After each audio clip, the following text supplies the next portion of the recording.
साईं की बात। बच्चे, सजदे भी तभी कबूल होते हैं जब तुम्हारा सर के साथ ना तुम्हारा दिल भी तुम्हारे साईं के चरणों में झुक जाए मेरे बच्चे। तो वो स्वीकार मैं बहुत जल्दी करता हूँ। उस प्रार्थना को मैं अपने सर आँखों पर लेता हूँ और अपने बच्चे की हर एक चीज़ को पूरा करता हूँ मेरे बच्चे, हर एक चीज़ को। और सुनो, इस दुनिया में ना कोई भी चीज़ उत्तम नहीं है मेरे बच्चे, कोई भी चीज़ उत्तम नहीं। लेकिन मेरे बच्चे, हर एक चीज़ का अपना अपना एक मोल है, अपनी अपनी एक जगह है जिसकी जगह कोई नहीं ले सकता। चाहे वो सुई हो या बहुत बड़ी तलवार मेरे बच्चे, तो सबकी अपनी अपनी जगह है। कोई किसी की जगह नहीं ले सकता, सबकी अपनी जगह है। तो कभी भी ना किसी को कम मत समझो। कोई अगर उत्तम नहीं है ना, तो कोई किसी से कम भी नहीं है, ये समझो। और सुनो, जितना बांटोगे ना उतना तुम्हारे पास बढ़ेगा मेरे बच्चे। जितना तुम देने की चाह रखोगे ना उतना तुम्हारे पास अपने आप आएगा, अपने आप मेरे बच्चे। ये समझना कि तुम अगर किसी को 1 रुपया दान देते हो ना तो उसका दुगना चौगना तुम्हारे पास अपने आप चल कर आएगा।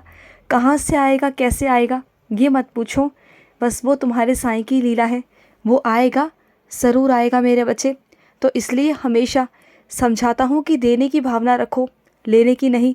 जो देने की भावना रखते हैं ना उनके भंडारे हमेशा भरते जाते हैं। कहीं से भी होगा, लेकिन होगा। और सुनो, आज तुम कहीं पर जाने वाले हो अपने व्यवसाय को लेकर किसी से बात करने, तो वहाँ जाकर अच्छे से बात को समझना कि वो तुम्हें क्या समझाना चाहता है, और उसे तभी लेना जब तुम्हें ठीक लगे। जो आगे से प्रस्ताव तुम्हारे पास आया है ना, तो चिंता मत करो, पहले उसे देखो, भालो, समझो, उसके बाद ही किसी निर्णय पर जाना, क्योंकि नुकसान हो सकता है मेरे बच्चे। पहले देख लो, समझ लो और परख लो। कुछ लोगों से पूछ लो मेरे बच्चे, जो अनुभवी लोग हैं ना, पहले उनसे पूछ लो, उसके बाद ही कोई कदम आगे बढ़ाना।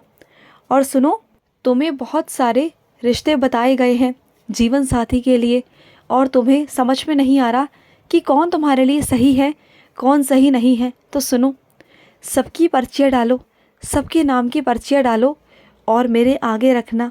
और उसके बाद एक पर्ची किसी छोटे बच्चे से उठवाना मेरे बच्चे, उसमें मैं वास करूँगा। और जो पर्ची आएगी समझ जाना कि वो तुम्हारे साईं का संकेत है, समझे ना। और सुनो, मैं तुम्हें ना बहुत बार साईं सा चरित्र के माध्यम से कुछ चीज़ों का संकेत दे रहा हूँ, बार बार दे रहा हूँ, सपनों के ज़रिए दे रहा हूँ, लेकिन तुम समझ नहीं रहे मेरे बच्चे। उसे समझने की कोशिश करो, समझे ना। और सुनो, कुछ मेरे बच्चों को ना पहले से ही किसी चीज़ का आभास हो चुका है और उनका बर्ताव सबके लिए बहुत अच्छा हो चुका है, बहुत अच्छा। क्योंकि पहले ना उन्होंने तुम्हारे साथ बहुत गलत किया है, बहुत गलत। और आज ना उन्हें अपनी गलती का एहसास है, और आज ना वो अपने कर्मों को सही करने में लगे हुए हैं। उन्हें पछतावा होता है अंदर ही अंदर कि उन्होंने तुम्हारे साथ गलत किया। और आज जब इस ज़िंदगी ने, उनके अपनों ने उनको असली चेहरा दिखा दिया ना, तब उनके समझ में आ रहा है कि उन्होंने जो तुम्हारे साथ किया वो गलत किया। और उन्हें बहुत बहुत पछतावा भी है। जो उन्होंने तुम्हारे साथ ज़्यादती करी, उन्हें बहुत पछतावा है। लेकिन तुम वैसा मत करना। अगर उन्हें तुम्हारी मदद की ज़रूरत पड़े, अगर वो तुम्हें बुलाए, तो जाना और सेवा करना। तुम अपने कर्मों से कभी पीछे मत हटना। जब भी अच्छा मौका मिले कुछ काम करने का, अच्छी चीज़ों का सेवा करने का, तो कभी भी ना इस मौके से चूकना मत, क्योंकि ये मौके हर किसी को नहीं मिलते। और वो मौका मैं सिर्फ़ और सिर्फ तुम्हें दे रहा हूँ मेरे बच्चे। और सुनो, कभी भी ना अपनी तुलना किसी से मत किया करो कि कोई क्या करता है, क्या नहीं करता। और इस चीज़ को भी मत सोचा करो कि तुम्हारे पास कम है और सामने वाले के पास ज़्यादा है। सुनो इस बात को, तुम्हारे पास जो है ना वो सुकून का है, और जो उसके पास है ना वो सुकून का नहीं है मेरे बच्चे। तो अपनी तुलना किसी और से मत करो। तुम जानते हो कि तुम आज उससे कम चल रहे हो, मैं जानता हूँ, और तुम्हें ऐसा लगता भी है, बार बार कहते भी हो मुझसे। तो सुनो, एक दिन ऐसी छलांग तुमसे लगवाऊंगा ना कि तुम उनसे 3-4 कदम आगे बढ़ जाओगे। और एक बात और है मेरे बच्चे, तुम्हारे पास चाहे कम है या ज़्यादा है, लेकिन उसके बावजूद भी तुम्हारा कोई भी काम रुकता नहीं है। तुम्हें जिस चीज़ की जब भी ज़रूरत पड़ी है, मैंने वो तुम्हें दी है मेरे बच्चे, और ये बात तुम जानते हो, बहुत अच्छे से जानते हो। और कुछ मेरे बच्चे ना मुझ पर विश्वास करते थे, लेकिन इतना नहीं करते थे, लेकिन कुछ ही दिनों से वो मुझ पर विश्वास करने लगे हैं। उनका विश्वास मुझ पर दृढ़ होता जा रहा है। उन्हें लग रहा है कि हाँ, सच में बाबा सुन रहे हैं, उनकी बातों को मानते हैं और उनकी इच्छाएं भी पूरी हो रही है। कुछ लीलाएं वो मेरी देख रहे हैं। पहले उन्हें ऐसा लगता था कि पता नहीं, शायद ये हो गया, ये गलती से हो गया या भाग्य में था इसलिए हो गया। उन्हें समझ नहीं आता था कि वो मेरी लीला है। उन्हें लगता था कि हो रहा है, बस अपने आप हो रहा है। लेकिन अब उन्हें लगता है कि सच में बाबा ही करवा रहे हैं और बाबा का हाथ उनके सर पर है। क्योंकि ना अब उनका विश्वास होता चला जा रहा है मुझ पर, क्योंकि बहुत सारी चीज़ों में वो ऐसा अटक गए थे ना, जो उनको समझ में नहीं आ रहा था। और कुछ ही दिनों के अंदर ही अंदर मैंने उनका काम बना दिया। और इस वजह से ना अब उन्हें समझ में आने लगा है कि साईं से बड़ा कोई नहीं। साईं है तो वो है, और साईं नहीं है तो वो नहीं है। इस बात को वो धीरे धीरे समझने लगे हैं। और कुछ मेरे बच्चे मेरे ऊपर कुछ लाइनें लिखते थे, कुछ कविताएं बनाते थे। आजकल वो नहीं बना रहे। क्यों मेरे बच्चे, बनाओ ना। जब तुम कविताएं बनाकर मुझे सुनाते थे तो मुझे बहुत अच्छा लगता था। तो वैसे ही कविताएं बनाया करो ना मेरे बच्चे। इसमें तुम्हारे भाव होते हैं, तुम्हारे कविता में तुम्हारे भाव होते हैं। और वो भी मेरी एक भक्ति है, वो भी एक अलग तरह की भक्ति है। जब तुम मेरा ही नाम लेकर कविताएं लिखते हो, भजन लिखते हो और फिर मुझे ही सुनाते हो ना, तो मुझे बहुत अच्छा लगता है मेरे बच्चे, मुझे बहुत अच्छा लगता है। और सुनो, तुम्हारा खुद पर से जो विश्वास उठ गया था ना, वो दोबारा से वापस आएगा।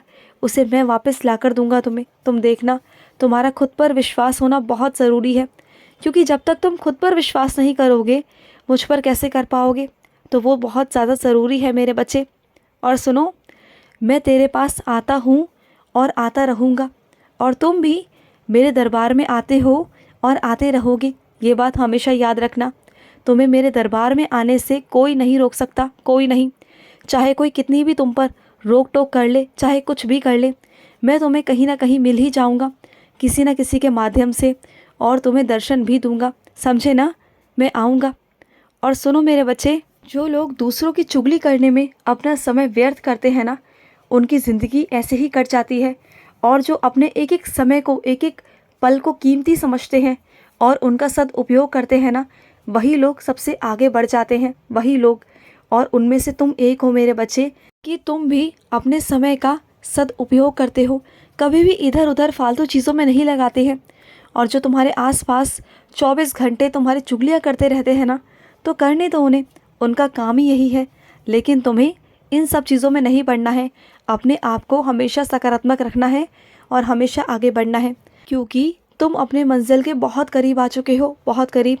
और मंजिल के साथ साथ तुम्हारे ऊपर जिम्मेदारियां भी होंगी, उसे भी निभाना है ना तुम्हें।